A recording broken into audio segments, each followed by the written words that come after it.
Hi అండి. ఇంటికి గెస్ట్లు వచ్చినప్పుడు త్వరగా క్విక్గా రెసిపీ రెడీ అయిపోవాలంటే నాన్ వెజ్లో పారన్ కోడి మాంసాన్ని నాటుకోడి కింద మనం ప్రిపేర్ చేసుకోవచ్చండి.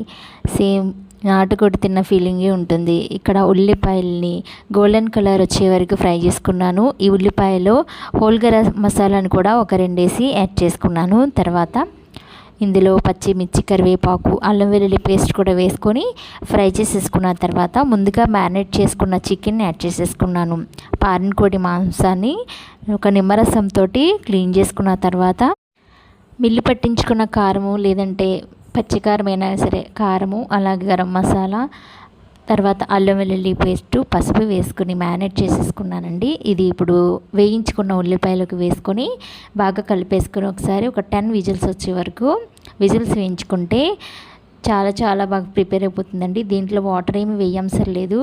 ముక్క చాలా మెత్తగా ఉడుకుతుంది. గ్రేవీ కూడా చాలా టేస్టీగా ఉంటుంది. 5 విజిల్స్ వచ్చిన తర్వాత ఆఫ్ చేసి ఒకసారి కలుపుకొని ఉప్పు టేస్ట్ చేసుకున్న తర్వాత మరొక 5 విజిల్స్ వేయించుకొని స్టవ్ ఆఫ్ చేసేసి ఇలా కొత్తిమీరతో గార్నిష్ చేసుకుని వేడివేడిగా సర్వ్ చేసుకుంటే చికెన్ కర్రీ చాలా బాగుంటుందండి. వీడియో నచ్చితే ఫాలో అయిపోండి. Thank you for watching.